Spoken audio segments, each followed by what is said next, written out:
Hello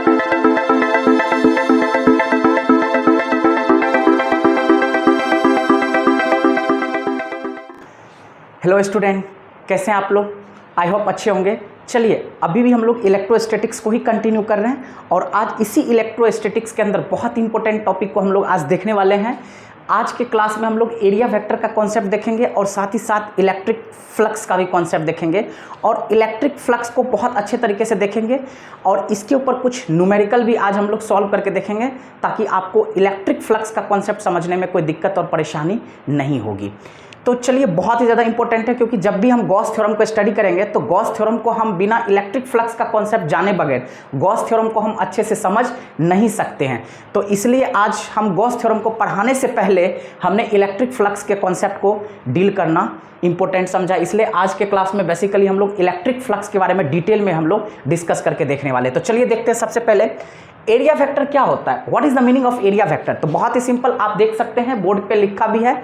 area vector basically क्या होता है, कोई भी लाइन अगर किसी प्लेन के ऊपर परपेंडिकुलर है तो वो उसका क्या कहलाता है, एरिया वेक्टर। यानी कि हम बहुत अच्छे से लिख दिए हैं, the vector which is normal to the plane is known as their area vector. That means किसी प्लेन के ऊपर कोई लाइन अगर परपेंडिकुलरली लाई कर रहा है तो वही उसका क्या कहलाएगा, एरिया वेक्टर कहलाएगा। जैसा कि आप यहाँ पे देख सकते हैं, हमने मान लेते हैं कोई एक सरफेस ले लिया तो पूरे सरफेस का एरिया हमारे पास कितना है, S। इसके अंदर एक छोटा सा पोर्शन लेंगे तो उसका एरिया क्या हो जाएगा, ds। तो इस ds के ऊपर ये लाइन क्या कर रहा है, नॉर्मली लाई कर रहा है, इसलिए हमने यहाँ पे n कैप लिख दिया हूँ। तो इसका एरिया वेक्टर क्या हो जाएगा, ds vector is equal to ds n cap. उसी तरह से यहाँ पे कोई दूसरे टाइप का हमने क्या कर लिया, सरफेस ले लिया, पूरे का एरिया हमारे पास s है तो इसके अंदर एक छोटा सा पोर्शन लेंगे तो उसका एरिया क्या हो जाएगा, ds। तो इसका एरिया वेक्टर हमारे पास n कैप यानी कि ds vector is equal to ds n cap. यानी कि ये n कैप जो होता है ये नॉर्मल वेक्टर होता है, ठीक है। तो क्लियर हो गया, आई होप आपको समझने में ज़्यादा दिक्कत नहीं होगी। The line which is normal to the plane is called as their area vector. तो इसी एरिया वेक्टर के कॉन्सेप्ट के बिहाफ पे ही हम इलेक्ट्रिक फ्लक्स को क्या कर सकते हैं, दैट मीन्स इलेक्ट्रिक फ्लक्स को समझने से पहले हमें इस एरिया वेक्टर को समझना बहुत ही ज़्यादा जरूरी था। तो चलिए, एरिया वेक्टर हमने डिस्कस कर दिया, अब इलेक्ट्रिक फ्लक्स आपको हम समझाते हैं। देखिए, electric flux that means flux basically क्या होता है, फ्लक्स को आप समझने का कोशिश कीजिए। What is the meaning of flux. तो flux some kind of flow होता है, दैट मीन्स हम कह सकते हैं कुछ प्रकार का फ्लो है। दैट मीन्स हम कहते हैं flux is a kind of flow. आपको मैं प्रैक्टिकल एग्जांपल के जरिए समझाता हूं। आपने किसी भी वेल्डिंग के दुकान पे जाइए, आपने देखा होगा इलेक्ट्रोड वेल्डिंग करता है। एक इतना बड़ा क्या होता है, आर्क होता है, इलेक्ट्रोड होता है और उससे वो क्या करता है, वेल्ड करता है। आप देखना कि जब वो लोहे के सीट को या लोहे को वेल्ड करता है तो वहाँ से स्पार्क निकलता है। दैट मीन्स वो जो एक रॉड लगाता है, इलेक्ट्रिक रॉड जो लगाता है, उस रॉड के ऊपर आप देखना बारूद टाइप का कोटिंग होता है। या हम इसको ऐसे भी समझा सकते हैं, आप दीपावली में छोटे बच्चों को छुरछुरी वगैरह जो देखते हो तो वो क्या होता है, उसके अंदर एक मेटल का पतला सा या फिर कह सकते हैं एक पतला सा स्टिक होता है मेटल का और उसके ऊपर बारूद जो होता है ना वो कोटिंग के फॉर्म में दिया होता है। तो जब आप माचिस बारते हो तो वो बारूद ही क्या होता है, जलता है, वहाँ से चिंगारी निकलता है। तो वो एक प्रकार का क्या है, फ्लो है। तो उसी तरह से जब कोई इलेक्ट्रोड वेल्डिंग करता है तो इलेक्ट्रिक रॉड के ऊपर जो कोटिंग होता है वही बेसिकली फ्लक्स होता है। और जब आप उसको वेल्ड करते हो तो देखते हो वहाँ से आयंस का क्या होता है, फ्लो होता है और वहाँ से स्पार्क निकलता है। तो वहाँ पे जो फ्लो होता है ना वही एक्चुअली क्या कहलाता है, फ्लक्स कहलाता है। तो फ्लक्स बेसिकली एक प्रकार का क्या है, फ्लो है। अब जैसे आप यहाँ पे देख भी सकते हो, in case of flow of electric field lines, अब देखो it is the property of any vector field. ये किसी भी वेक्टर फील्ड का क्या है, प्रॉपर्टी है। तो अगर हम देखा जाए तो हम ये भी कह सकते हैं, so we can say that electric flux is the property of electric field. यानी कि अगर इलेक्ट्रिक फील्ड का फ्लो हो रहा है तो हम इलेक्ट्रिक फ्लक्स कहेंगे। ठीक उसी तरह से अगर मैग्नेटिक फील्ड का फ्लो होगा तो हम उसे क्या कह सकते हैं, मैग्नेटिक फ्लक्स कह सकते हैं। लेकिन यहाँ पे एक इंपॉर्टेंट कंडीशन होता है, ऐसा नहीं है कि कोई भी इलेक्ट्रिक फील्ड लाइन कैसे भी पास करेगा तो हम उसको फ्लक्स कहेंगे, नहीं। अगर किसी बॉडी के ऊपर किसी सरफेस से जब इलेक्ट्रिक फील्ड लाइंस पास कर रहा है तो ऑब्वियसली हर डायरेक्शन में इलेक्ट्रिक फील्ड लाइंस क्या करेगा, पास करेगा। लेकिन जो इलेक्ट्रिक फील्ड लाइन उस सरफेस को नॉर्मली क्रॉस करेगा, यानी कि उस सरफेस के परपेंडिकुलरली पास करेगा, सिर्फ उसी इलेक्ट्रिक फील्ड लाइंस को हम लोग क्या कह सकते हैं, फ्लक्स कह सकते हैं। तो फ्लक्स में एक कंडीशन होता है, जैसा कि अभी तुरंत आपने बताया हमने आपको बताया area vector, the line which is normal to the plane. तो ठीक उसी तरह से जो इलेक्ट्रिक फील्ड लाइन किसी सरफेस को नॉर्मली क्रॉस करेगा, नॉर्मली पास करेगा, सिर्फ उसी फील्ड लाइन को आप क्या कह सकते हो, इलेक्ट्रिक फ्लक्स कह सकते हो। तो आई होप आपको अच्छे से समझ में आ गया। मैंने डेफिनेशन लिख भी दिया हूं रिटन फॉर्मेट में। It is the total number of electric field lines which crosses और passes the surface area normally. That means कोई भी सरफेस के ऊपर अगर चार्ज है, वहां से इलेक्ट्रिक फील्ड लाइन ऑब्वियसली हर डायरेक्शन में रिलीज होगा, लेकिन जो इलेक्ट्रिक फील्ड लाइन उस सरफेस एरिया को नॉर्मली क्रॉस करेगा, दैट मीन्स उस सरफेस एरिया के परपेंडिकुलरली पास करेगा, सिर्फ उसी फील्ड लाइंस को हम लोग क्या कह सकते हैं, फ्लक्स कह सकते हैं। तो चलिए इसको एक डायग्राम के जरिए और साथ ही साथ मैथमेटिकल एक्सप्लेन यहाँ पे दिखाया गया है। मैंने कहा था इलेक्ट्रिक फील्ड पासेस नॉर्मली, तो यहाँ पे आप देखिए कोई भी हमने एक सीट ले लिया है, यहाँ से जो इलेक्ट्रिक फील्ड लाइंस क्रॉस कर रहा है वो इस सरफेस के बिल्कुल ठीक क्या कर रहा है, परपेंडिकुलरली क्रॉस कर रहा है। तो हम यहाँ पे लिख सकते हैं, आप यहाँ पे भी देख सकते हैं, ये सीट हमारे पास इलेक्ट्रिक फील्ड, ये इसका नॉर्मल एरिया वेक्टर है और थीटा यहाँ पे क्या है, 0 degree. That means electric field और एरिया वेक्टर दोनों एक ही डायरेक्शन में है, तो पैरेलल हो गया, तो थीटा दोनों के बीच में क्या हो गया, 0 डिग्री। तो हम यहाँ पे लिख सकते हैं डेल्टा फाई, यानी कि देखिए फाई फ्लक्स के लिए होता है और इलेक्ट्रिक फ्लक्स है, इसलिए यहाँ पे कोडिंग के लिए हमने क्या लगा दिया, ई लगा दिया। अगर यहीं पे बी होता तो क्या हो जाता, मैग्नेटिक फ्लक्स। तो ई डेल्टा एस, इसको हम लोग यहाँ पे ड्राइव करके देखते हैं। एक्चुअली फ्लक्स का जो फॉर्मूला होता है normal component of electric field into surface area. तो नॉर्मल कंपोनेंट जो हम इसका लेंगे तो वो हमारे पास क्या हो जाएगा, E cos theta into delta S. तो इजिली आप लिख सकते हो delta phi is equal to E delta S cos theta. अगर इसी को वेक्टर फॉर्म में लिखोगे तो ऑलरेडी आप लोग जानते हो डॉट प्रोडक्ट होता है, यानी कि ई डेल्टा एस कॉस थीटा को अगर हम वेक्टर फॉर्म में लिखना चाहते हैं डॉट प्रोडक्ट के फॉर्म में, तो डेल्टा फाई बराबर क्या हो जाएगा, E vector dot delta S. क्योंकि आप इसको खोलोगे तो ई डेल्टा एस कॉस थीटा हो जाएगा, जैसे कि ए वेक्टर डॉट बी वेक्टर होता है तो हम क्या लिखते हैं, ए बी कॉस थीटा।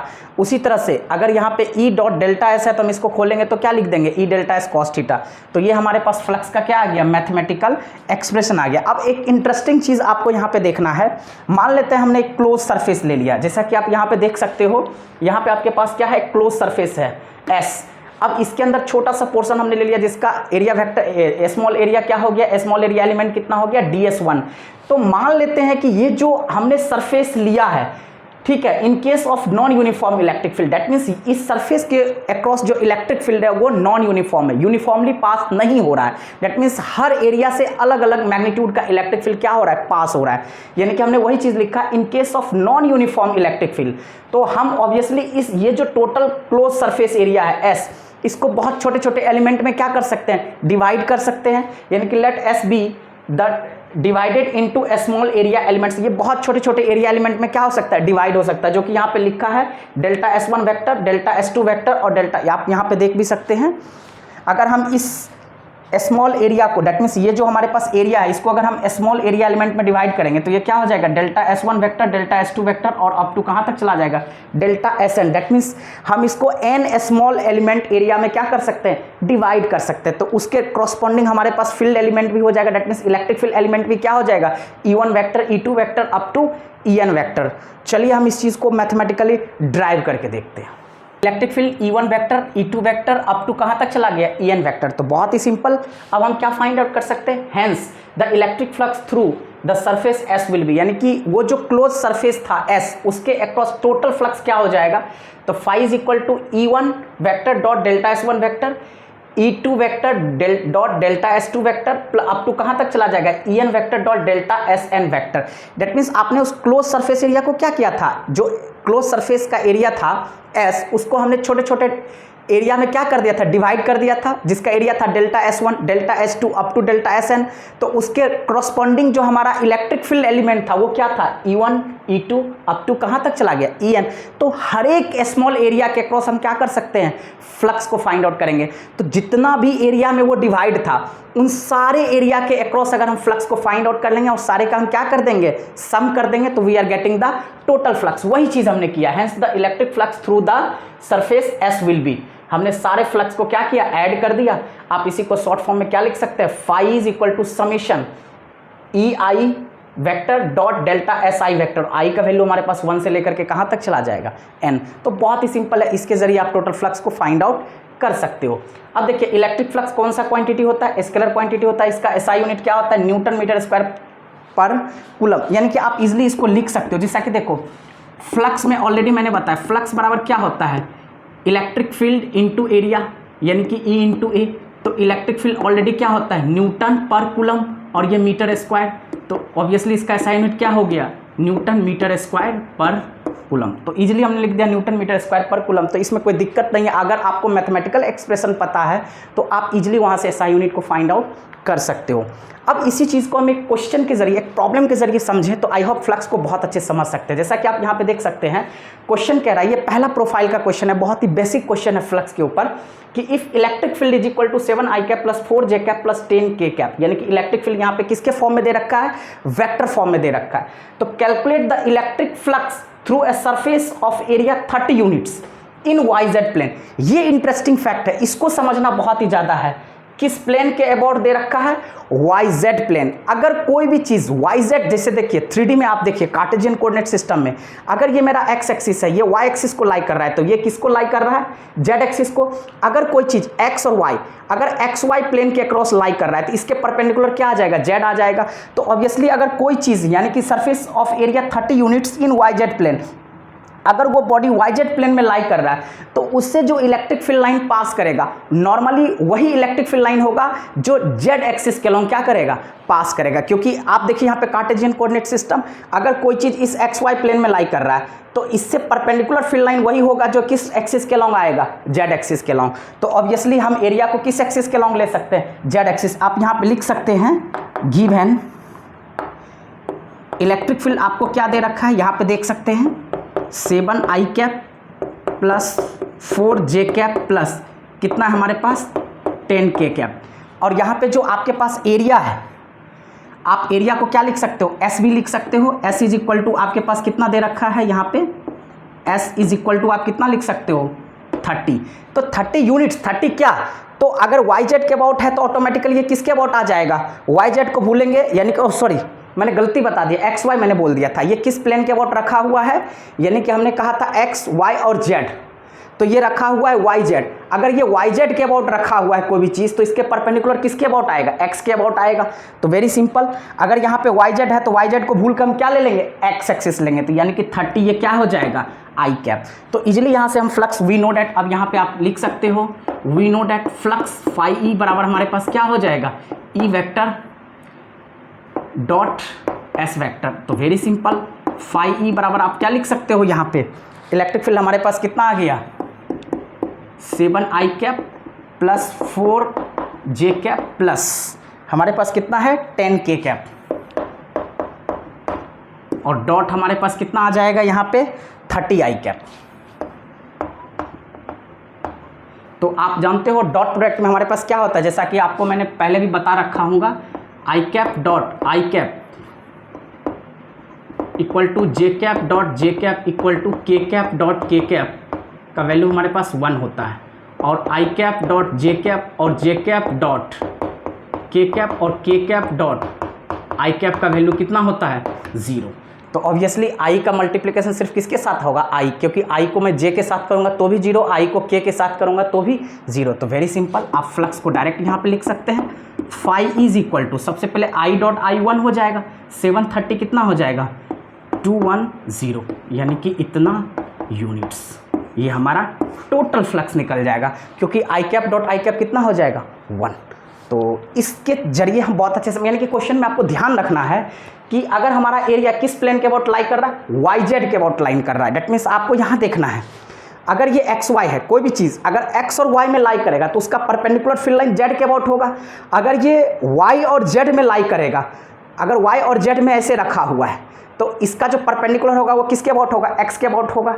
अगर यही चीज़ हम X और Z में रखेंगे तो उसका परपेंडिकुलर किसके अबाउट होगा, Y के अबाउट होगा। तो ऑब्वियसली जो भी यहाँ पे एक्सिस दिया होगा, जैसे YZ है तो YZ को हमें भूल जाना है, और जो रिमेनिंग एक्सिस बचता है उसी के अबाउट हम यहाँ पे वेक्टर फॉर्म में लिख देंगे। यानी कि YZ है तो Y का J और Z का K, तो J और K को भूल करके हम क्या लिख देंगे I, यानी कि ये किसके अबाउट रखा रहेगा, क्योंकि परपेंडिकुलर तो X एक्सिस के अबाउट होगा। तो बस यहाँ पे ध्यान देना है, जो भी प्लेन यहाँ पे देगा उसको भूल करके जो नहीं दे रखा है उसके वेक्टर फॉर्म में हमें क्या करना, लिख देना। तो यहाँ पे YZ डेट मीन्स J और K को छोड़ करके मुझे क्या लिख देना I, क्योंकि X एक्सिस को कौन रिप्रेजेंट करता है I, और डॉट प्रोडक्ट फाइंड आउट कर लो। तो इजीली इस तरह के न्यूमेरिकल को आप सॉल्व कर सकते हैं। और रिमेनिंग एक हम 2 डिफरेंट प्रोफाइल का आपको और अभी करके दिखाते हैं ताकि आपको और अच्छा समझ में आ जाए। क्वेश्चन के जरिए हम आपको समझाने का कोशिश करते हैं। बहुत ही सिंपल है। देखिए एक क्वेश्चन यहाँ पे क्या है, इस क्वेश्चन की ब्यूटी क्या है उसको ध्यान देना है आपको। ये सर्कुलर प्लेन शीट है, तो जब ये सर्कुलर है तो इसका एरिया क्या हो जाएगा, pi r square of radius 20 centimetre. मैंने यहाँ पे लिख दिया हूँ radius is equal to 20 centimetre, जो कि हो गया 20 इंटू 10 पे पावर माइनस 2 मीटर, यानी कि 2 इंटू 10 पे पावर माइनस 1 मीटर। मैं इसको SI यूनिट में कन्वर्ट कर दिया। Placed in A uniform electric field, जिसका वैल्यू दे रखा है इलेक्ट्रिक फील्ड 5 इंटू 10 पे पावर 5 न्यूटन पर कूलम। तो इलेक्ट्रिक फील्ड 5 इंटू 10 पे पावर 5 न्यूटन पर कूलम मैंने लिख दिया। Making an angle of 60 degree with the field, यही इस क्वेश्चन का ब्यूटी है, यही इंपॉर्टेंट चीज है, इसको ध्यान में रखिएगा। यानी कि जो हमारा यानी कि यूनिफॉर्म इलेक्ट्रिक फील्ड, यानी कि कहने का मतलब ये जो सीट रखा हुआ है इस placed in A uniform electric field, किसके साथ एंगल बना रहा है, फील्ड के साथ। जबकि आपको मैंने बताया था फ्लक्स क्या होता है, नॉर्मली, यानी कि जो इलेक्ट्रिक फील्ड लाइन उस सरफेस के नॉर्मली पास करेगा। दैट मीन्स नॉर्मल के साथ अगर एंगल होगा तो जो थीटा दिया रहेगा वही लेना है। लेकिन अगर एंगल फील्ड के साथ होगा तो हमें तो एंगल को किसके साथ चाहिए, नॉर्मल के साथ चाहिए। तो जो भी एंगल दिया हुआ रहेगा, जैसे 60 डिग्री विद फील्ड दिया हुआ है, तो हमें इसको क्या करना है, 90 में से माइनस करना है। क्योंकि अगर कोई भी चीज फील्ड के साथ 60 डिग्री पे इंक्लाइंड है तो नॉर्मल के साथ कितना होगा, 90 में से 60। तो वही चीज मैंने किया, और थीटा को 90 में से 60, that will give you 30 degree. Flux का फॉर्मूला आप पुट करके यहाँ पे वैल्यू को कैलकुलेट कर सकते हैं। तो फाई बराबर होता है ES cos theta. Electric field area हमारे पास सर्कल है तो पाई आर स्क्वायर हो गया cos 30 डिग्री। अब इजीली आपने वैल्यू यहाँ पे डाल दो, एरिया पाई आर स्क्वायर हमने पाई के टर्म में ही रख दिया क्योंकि कैलकुलेशन थोड़ा लेंदी हो जाएगा। अब तो हम यहाँ से इजीली वैल्यू को क्या कर सकते हैं, कैलकुलेट कर सकते हैं। तो मेन चीज आपको ध्यान में यहाँ पे क्या देखने वाला है, इस क्वेश्चन और इस क्वेश्चन में क्या डिफरेंस, मैंने दोनों इसलिए लिया हूँ ताकि आपका कॉन्सेप्ट क्लियर हो जाए। यहाँ पे दे रखा है 60 डिग्री विद फील्ड, और हमें एंगल किसके साथ चाहिए, नॉर्मल के साथ। तो अगर फील्ड के साथ है तो हमें नॉर्मल के साथ फाइंड आउट करने के लिए 90 में से इस फील्ड वाले एंगल को क्या करना होगा, माइनस करना होगा। Then only we are getting the theta with respect to normal. अब इस क्वेश्चन में देखिए क्या है, consider a uniform electric field. आप यहाँ पे देख सकते हैं consider a uniform electric field, E आपको इतना दे रखा है 3 इंटू 10 पे power 3 newton per coulomb. Calculate the flux of this field through a square. यहाँ पे नेचर ऑफ सरफेस कैसा है, किस मतलब दैट मीन्स ज्योमेट्रिकल शेप कैसा है, स्क्वायर है। तो ऑब्वियसली इसका साइड स्क्वायर हो जाएगा। ऑलरेडी यहाँ पे एरिया दे रखा है 10 सेंटीमीटर स्क्वायर, तो हमने इसको मीटर में कर दिया। देखो 10 सेंटीमीटर स्क्वायर है तो हम इसको क्या लिख सकते हैं, 100 इंटू 10 पे पावर 4 माइनस 4। तो ऑब्वियसली ये 1 इंटू 10 पे पावर माइनस 2 मीटर आ जाएगा। इलेक्ट्रिक फील्ड आपको दे ही रखा है। और यहाँ पे देखिए क्या दे रखा है, when the normal to its plane makes a 60 degree angle with the x axis. यानी कि यहाँ पे क्या लिखा हुआ है, नॉर्मल। दैट मीन्स ये 60 डिग्री किसके साथ है, नॉर्मल के साथ है। तो अगर नॉर्मल वर्ड लिखा होगा और उसके साथ एंगल दिया होगा तो थीटा हमें एज इट इज क्या ले लेना, 60 डिग्री। लेकिन जहां पे भी फील्ड लिखा होगा तो हमें एंगल किसके साथ चाहिए, नॉर्मल के साथ चाहिए। तो वहां पे हमें अगर फील्ड के साथ है तो नॉर्मल के साथ फाइंड आउट करने के लिए 90 में से 60 को माइनस कर देंगे। लेकिन यहां पे ऑलरेडी नॉर्मल लिखा हुआ है, यहां पे नॉर्मल यानी कि नॉर्मल के साथ ऑलरेडी कितना डिग्री पे है, 60 डिग्री पे। तो हमें कोई 90 में से माइनस करने की रिक्वायरमेंट नहीं है क्योंकि फ्लक्स परपेंडिकुलर होना चाहिए। तो हमेशा थीटा मुझे किसके साथ चाहिए, नॉर्मल के साथ चाहिए। तो ऑलरेडी यहाँ पे थीटा कितना डिग्री दे रखा है, 60 डिग्री। तो हम थीटा फ्लक्स बराबर ES cos थीटा, हम सिंपली थीटा की जगह कितना पुट कर देंगे, 60 डिग्री। तो ये जो दो डिफरेंस था, ये क्वेश्चन में जो ये लैंग्वेज में चेंजिंग आता है, फिजिक्स में यही सबसे ज्यादा दिक्कत करती है। तो फ्लक्स में इस टाइप के क्वेश्चन 100% बोर्ड में पूछा जाता है। ये 100% आप यहाँ पे लिख भी सकता हूं मैं। यहाँ पे आप देखो ये 100% CBSE में इस पैटर्न का क्वेश्चन आएगा। 100% ये CBSE में इस पैटर्न का क्वेश्चन पूछा ही जाएगा। 100% ये CBSE में आपको आएगा ही, इसमें कोई दिक्कत वाली बात है ही नहीं। 100% इस पैटर्न का क्वेश्चन एक तो रहेगा ही रहेगा। तो आपको बस ध्यान में रखना है, जहाँ पे फील्ड हो 90 में से माइनस कर देना, जहाँ नॉर्मल लिखा है थीटा को हमें एज इट इज़ रख देना। अब तो इजीली आप यहाँ से कैलकुलेट कर सकते हैं। तो आई होप आपको बहुत अच्छे से समझ में आ गया होगा। Thank you.